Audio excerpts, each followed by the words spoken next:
A betrayal against an intuitive empath does not begin when the narcissist walks away. It begins the moment he believes she did not see the truth unfolding in front of her. He mistakes her silence for ignorance, her patience for weakness, her depth for naivety. But what he does not know, what he cannot fathom in the architecture of his fragmented ego, is that she felt the fracture long before he spoke the lie. She sensed the betrayal in the spaces between his words, in the subtle shift of energy that only those who live close to the unconscious can perceive. And in that moment of his greatest deception, he sealed not her fate but his own. Jung spoke of certain souls who walk between worlds, those who possess what he called introverted intuition, paired with extroverted feeling. These are the women who do not simply feel emotions, they absorb the unspoken architecture of the psyche itself. The intuitive empath exists as a living mirror to the unconscious, reflecting back truths that others spend lifetimes avoiding. She does not choose this sensitivity, it chooses her, marking her from childhood as one who sees beyond the surface of social performance into the raw substance of the soul. Her intuition operates not through logical deduction but through a form of knowing that precedes thought. She feels the disturbance in the field before the storm breaks.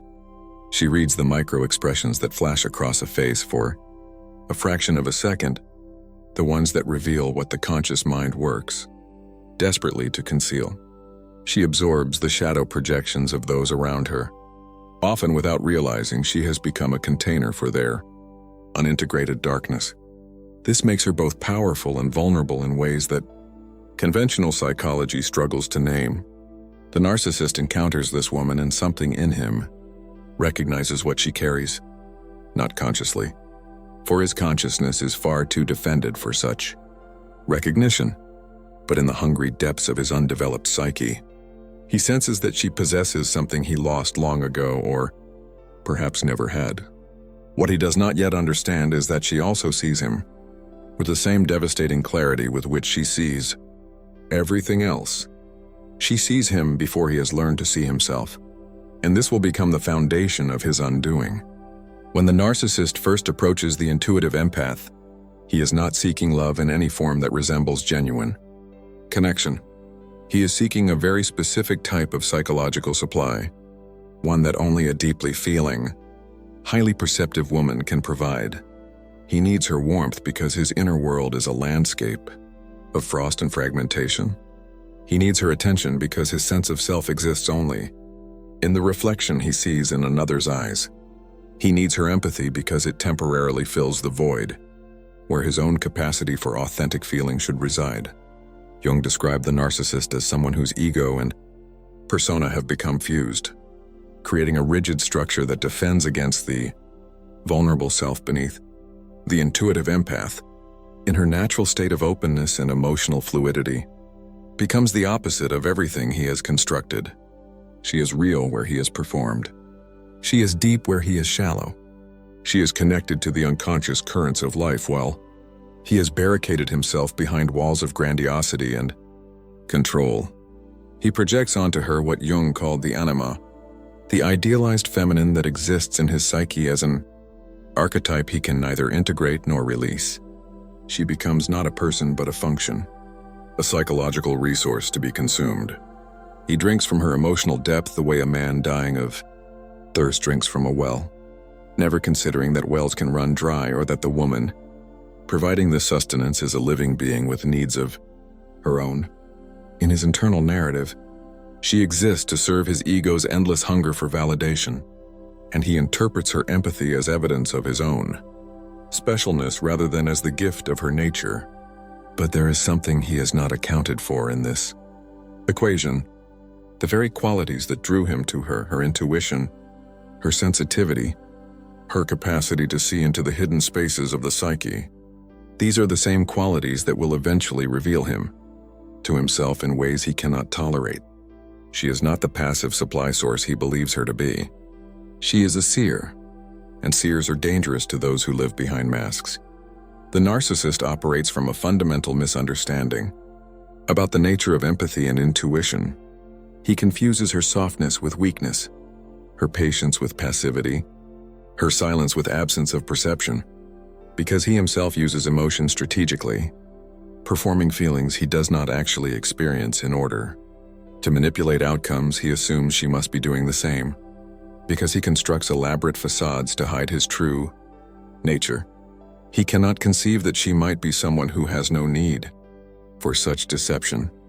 This is the arrogance embedded in the narcissistic structure. He believes he is the most intelligent person in any room, the most perceptive, the most capable of strategic thinking. He prides himself on his ability to read people and situations, to stay 3 steps ahead, to control the narrative. What he fails to understand is that his type of intelligence operates only on the surface level of conscious manipulation. He can orchestrate social scenarios, yes. He can craft believable lies and maintain contradictory stories with impressive skill. But he has no access to the deeper intelligence that the intuitive empath possesses naturally. She operates from a level of perception that bypasses the conscious mind entirely. While he is busy calculating his next move, she has already felt the truth of his intentions in her body. While he is constructing his explanations and justifications, she has already sensed the incongruence between his words and his energy. She does not need evidence in the conventional sense, because her knowing comes from a place that precedes and transcends evidence. She reads the unconscious like others read text on a page. The narcissist looks at her gentle demeanor, her willingness to see the good in him, her capacity to hold space for his struggles, and he interprets all of this as proof that he has successfully deceived her. He believes she is buying the performance. He believes she sees him as he wishes to be seen rather than as he actually is. This belief, this fundamental underestimation of her perceptive capabilities, becomes the seed of his eventual destruction.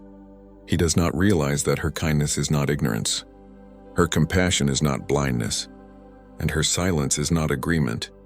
There comes a moment in every narcissistic relationship when the mask slips completely.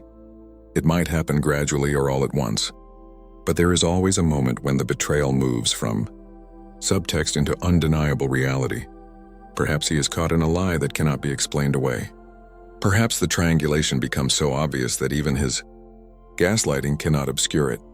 Perhaps he simply grows bored with the effort of maintaining the illusion and discards her with the casual cruelty that narcissists reserve for those they have used up. For the intuitive empath, this moment of overt betrayal is both devastating and strangely familiar. Devastating because even though she felt the truth long before it materialized into form, there is still a part of her that hoped she was wrong. The heart that loves deeply does not want to believe what the intuition knows, but it is also familiar because she has been carrying the knowledge of this betrayal in her body for weeks or months, or sometimes years. She felt it in the subtle withdrawal of his presence even when he was physically there. She felt it in the coldness that would flash behind his eyes before he remembered to perform warmth. She felt it in the energetic signature of his lies, which landed in her nervous system like small shocks even when her mind could not yet name them as deception. The betrayal is not just the specific act of infidelity or abandonment or cruelty. The betrayal is the accumulated weight of all the moments when he chose his false self over authentic connection, when he chose to use her rather than know her, when he looked at her gift of empathy and saw only an opportunity for exploitation. The intuitive empath experiences betrayal not as a single event, but as a pattern that was always there, finally revealing itself in a form that can no longer be denied. And in this moment, something begins to shift. The emotional devastation is real, but beneath it, another process is quietly initiating. She is beginning to wake up from the spell of his projection. She is starting to see not just his betrayal, but her own complicity in betraying herself by staying, by hoping, by trying to love someone back into wholeness when he had no intention of becoming whole. The narcissist believes this is his moment of victory, his successful escape from a situation he has grown tired of. He has no idea that he has just activated the very thing that will ensure his psychological unraveling. Carl Jung spent decades studying what he called the shadow. that part of the psyche that contains everything we cannot accept about ourselves. For the narcissist, the shadow is not merely a collection of undesirable traits. It is a vast territory of repressed vulnerability, authentic need, and the terrifying truth of his own ordinariness. The grandiose persona he presents to the world exists specifically to keep this shadow material buried, defended against at all costs. The intuitive empath, simply by being who she is, becomes a threat to this defensive structure. Her authenticity highlights his performance. Her emotional depth reveals his emptiness. Her capacity for genuine connection exposes his inability to bond in any real way. She does not do this intentionally. She does it by existing in her natural state. And this is precisely what makes her so dangerous to the narcissistic equilibrium. Jung understood that the shadow does not simply disappear because we refuse to acknowledge it. Instead, it gains power in the darkness, growing more primitive and more demanding the longer it remains unintegrated. For the narcissist who has spent his entire life constructing elaborate defenses against his own vulnerability, the shadow becomes a howling void of need that can never be satisfied. He experiences this inner void as a chronic hunger that drives him to consume other people's energy, attention, and admiration. But no amount of external supply can fill what is missing internally. When the narcissist betrays the intuitive empath, he believes he is asserting his power and freedom. What he is actually doing is triggering a confrontation with his own shadow that he is psychologically unequipped to handle. The empath, in her intuitive knowing, has been serving as an unconscious container for his shadow material. She has been holding the vulnerability, the need, the authentic self that he cannot acknowledge. When he betrays and abandons her, he loses access to this container, and all that repressed material begins flooding back into his psyche with nowhere to go. This is what Jung revealed about the narcissist's fundamental fragility. The more grandiose the persona, the more terrified and fragmented the self beneath it. The narcissist's betrayal of the empath is ultimately a betrayal of his own potential for wholeness, his own possibility of integration. He cannot tolerate the mirror she represents because to see himself clearly would require dismantling the entire psychological structure he has built his identity upon. And so he destroys the mirror, not realizing that the act of destruction does not eliminate what the mirror revealed. It only ensures that he will now have to face it alone, without the compassionate witness who might have helped him integrate it. This is the moment where the narcissist's downfall becomes inevitable, though he does not yet perceive it. He has betrayed someone who already knew the truth of him. Not the truth he tells himself, not the carefully curated image he presents to the world, but the actual truth of his fragmented psyche, his desperate hunger, his fundamental disconnection from authentic self. The intuitive empath has been watching the patterns for longer than he realizes. She noticed the way his stories shifted depending on his audience. She felt the performance in his declarations of love, the hollowness at the center of his grand gestures. She observed how he cycled through idealization and devaluation with others before he began doing it with her. She sensed the predatory calculation beneath the charm, the coldness beneath the warmth, the contempt beneath the admiration. She knew, perhaps not with the conscious knowing that creates certainty, but with the bodily knowing that bypasses doubt entirely. When she confronted him, if she confronted him at all, he was ready with explanations. Gaslighting is second nature to the narcissist, and he deployed it with the confidence of someone who has never been truly seen. He told her she was too sensitive, too suspicious, too damaged by her past to trust him properly. He inverted reality with such conviction that she sometimes questioned her own perception. But the intuition did not waver. The body continued to know what the mind was being persuaded to doubt. The narcissist's fatal error is not the betrayal itself. Betrayal is what narcissists do. It is as natural to their psychology as breathing. His fatal error is betraying someone whose gift is seeing, through deception, and then believing he got away with it. He mistakes her initial silence for successful manipulation. He interprets her processing time as evidence that his gaslighting worked. He thinks that because she did not immediately expose him or leave him, she must have accepted his version of reality. This is the miscalculation that seals his fate. Because the intuitive empath is not silent because she believes him. She is silent because she is watching. She is gathering confirmation of what she already knows. She is moving through the stages of grief for the person she hoped he might be while simultaneously awakening to the person he actually is. And most importantly, she is beginning the process of withdrawing her energy, her attention, her empathy, the very things he needs to maintain his psychological equilibrium. He does not notice this withdrawal at first because he is so convinced of his own cleverness, so certain that he has maintained control of the narrative. By the time he notices, it will be too late. The supply is already gone. There is a particular quality to the silence of an intuitive empath who has reached her threshold. It is not the silence of defeat or submission. It is not the silence of someone who has been successfully manipulated into questioning her reality. It is the silence of someone who has finally stopped hoping you will become who you pretended to be, and has started seeing exactly who you are. This silence carries a weight that the narcissist can feel, even if he cannot understand it. It is the sound of a door closing, not with drama or violence, but with the quiet finality of someone who has made a decision in the deepest part of herself. The intuitive empath's withdrawal is not merely physical or circumstantial. It is energetic and spiritual. She pulls back the tendrils of empathy that have been extended into his psyche. She stops absorbing his emotional projections. She ceases to function as the container for his shadow material. She reclaims the energy she has been pouring into the bottomless well of his need. And in doing so, she creates a vacuum in the space where her presence used to be. A vacuum that the narcissist begins to feel immediately, even if he does not consciously recognize what is happening. For the narcissist who has grown accustomed to her supply, this withdrawal is catastrophic in ways he cannot articulate. Suddenly, the admiration that reflected his grandiosity back to him is absent.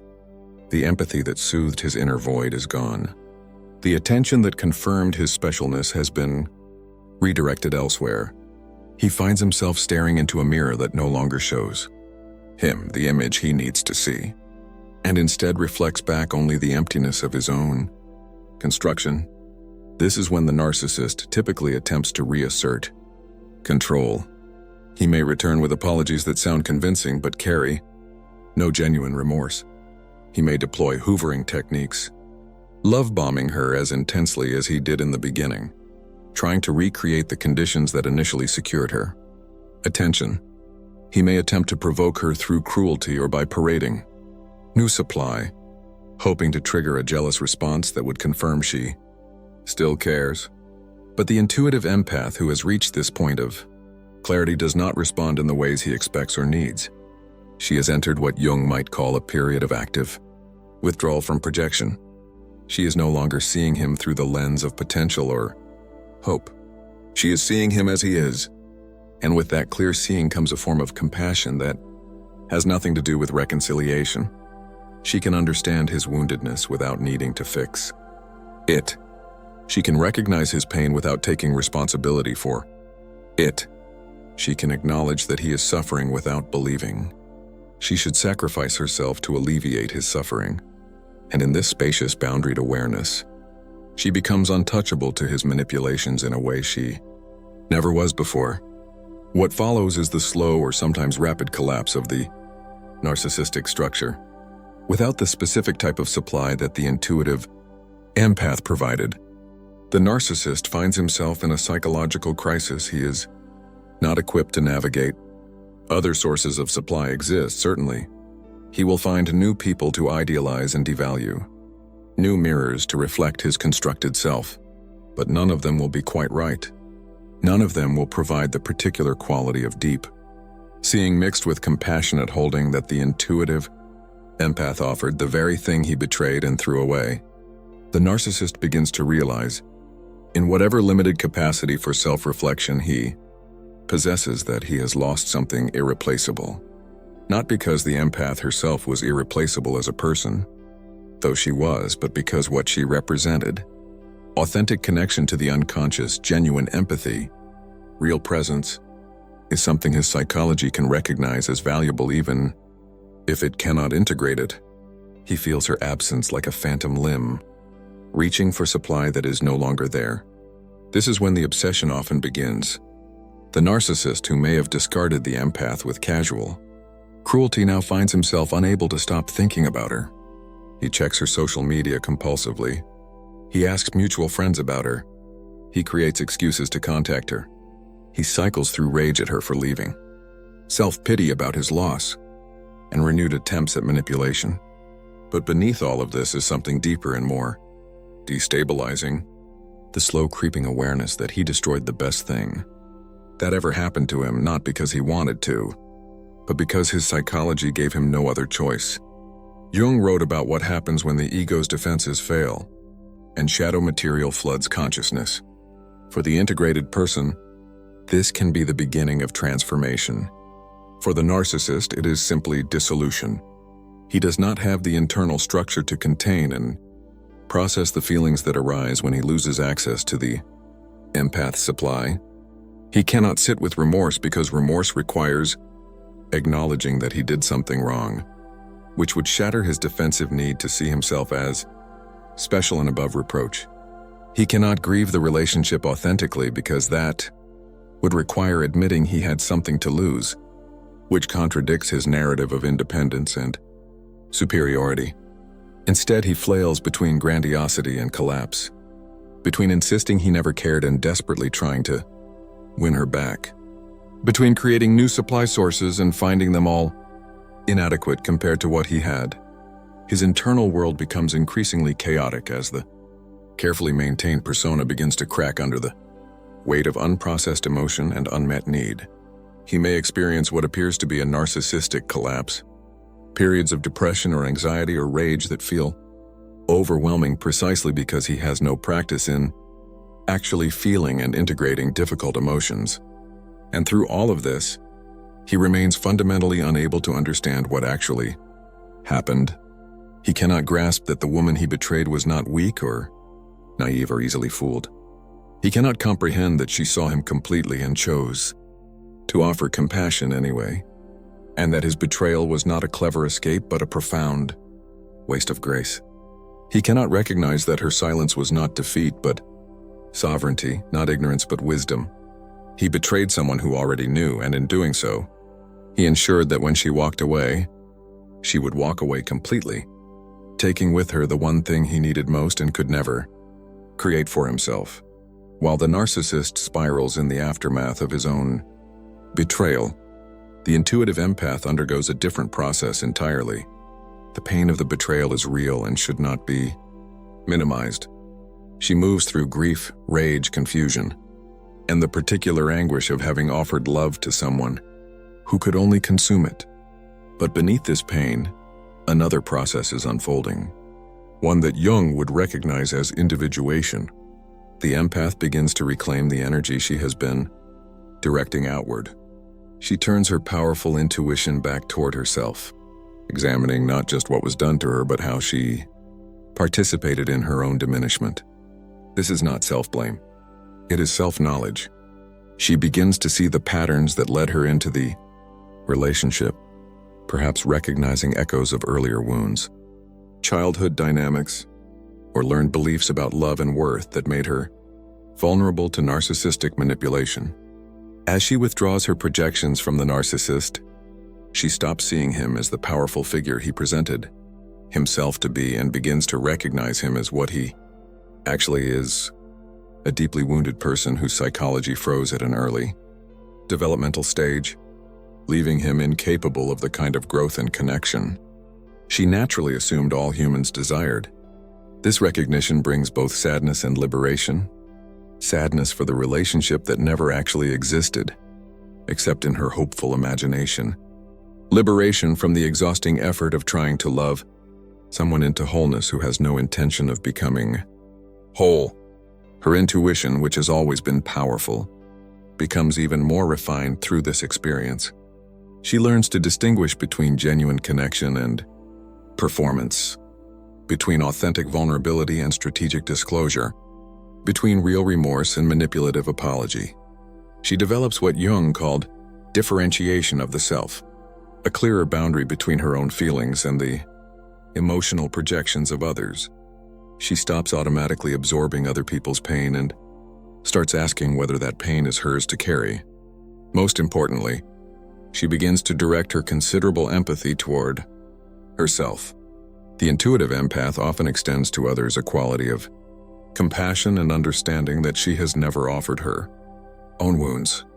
She witnesses other people's struggles with patience and grace while judging herself harshly for having needs or making mistakes. But in the aftermath of narcissistic betrayal, something shifts. She begins to see that the person most deserving of her empathy has always been herself, and that offering compassion to someone who exploited it, while denying it to herself, was a form of self-betrayal more profound than anything the narcissist did.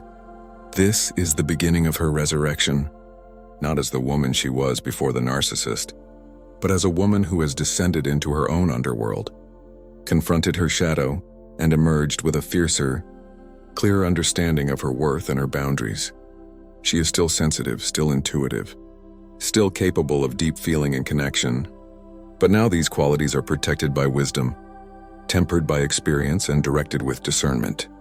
She has learned that her gifts are not for everyone, that empathy without boundaries is not love but self-abandonment, and that walking away from someone who cannot receive her is not cruelty but self-respect. And so we return to where we began, to the moment of betrayal that the narcissist thought was his victory and was actually his undoing. He believed he was betraying someone weak, someone who could be deceived, someone whose silence meant he had won. He did not understand that he was betraying someone who already knew the truth of him and was simply waiting for him to reveal it completely. He did not realize that her empathy was a gift, not an obligation, and that gifts can be withdrawn when they are met with exploitation rather than reciprocity. The narcissist falls because he cannot survive without supply, and the specific quality of supply that the intuitive empath provided cannot be replicated through shallow connections or strategic manipulations.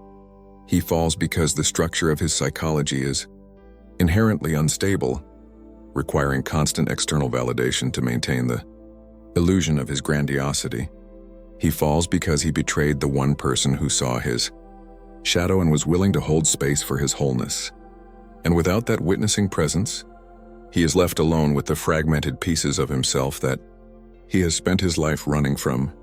The empath rises because her capacity for deep feeling and intuitive knowing, the very qualities that made her vulnerable to the narcissist's manipulation, are also the qualities that allow her to heal, to integrate, to transform suffering into wisdom. She rises because her psychology is not built on illusion, but on an authentic relationship with the depths of the psyche. She rises because she has learned to direct toward herself the compassion she once offered so freely to someone who could not value it. And she rises because walking away from the narcissist was not an ending but a beginning, the first step in a journey back to herself that will ultimately lead her somewhere more beautiful than any relationship built on deception ever could. The betrayal was his downfall. The intuition was her liberation. And now she finally sees what was always there. The truth that no manipulation could obscure, no gaslighting could erase, no betrayal could destroy. She is powerful in ways he will never understand. She always was. And his greatest failure was not seeing it until she was already gone. Shadow, intuition, awakening. This is awakened abyss.